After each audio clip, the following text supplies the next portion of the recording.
Hello and welcome to MarathonJourney.com v6.25, where I use the Jeff Galloway run, walk, run marathon training method to get out and enjoy a dry spell. No rain today, clear skies today, cold. In fact, this week has been very cold. We've been about 30 degrees in the mornings, so with all the water around, it has pretty much been an ice skating rink early in the morning until the sun comes out, kind of thaws things out. Around 40 degrees during the day. So running weather, perfect. In fact, it's really cold when you're in the shadows, but as soon as you step out of a shadow into the sun, you start getting hot. So it's really hard to dress for this type of running. Layers, a lot of things you can zip and unzip, and that will help you get through that kind of weather. Still no trails. The water has receded quite a bit.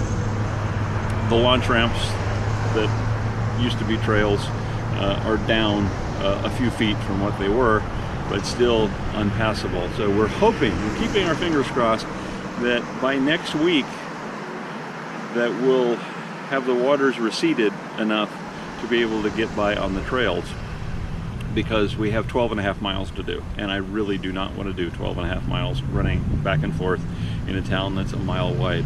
Ugh. The other problem is, among the hysteria, panic, and complete idiocity that has been the hallmark of this set of storms and the lake filling up and the regular spillway getting a big chunk taken out of it, is that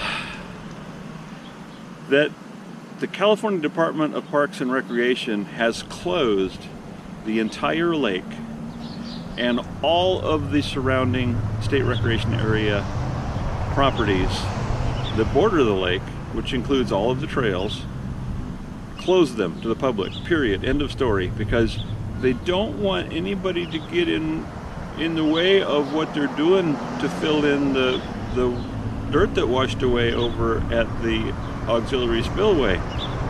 One little piece, one little road, close the dam, access across it, that's fine. The spillway launch ramp, obviously, we can't get to because that road was taken out.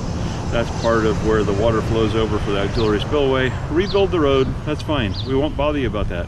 But close the entire lake and all of the environs because you're working on one part of an auxiliary spillway that will never be used this season again. Really? The economic impact just continues. It was bad enough that we evacuated an entire city for no reason whatsoever, kept them out for a few days, and we're still not recovered from that. As we ran through downtown, there are still businesses that have sandbags in front of them that haven't been moved since before the evacuation. And now nobody's allowed to come to Lake Oroville for recreation purposes. Now, I know that not a whole lot of people come during the winter, but people come. And that's really one of the big draws to this city. So it continues. So all we can do is do our part, get the message out, and hope for the best. This is government in action at its worst, but it's our government and we got to deal with it. No matter, we're going to get out there and get it done. Try to change what we can change. Make changes in our plans for things that we can't change. And no matter what happens, what we're going to do is we're going to open up that door, put one foot in front of the other. And if you do that too, we'll be seeing you out here on the road.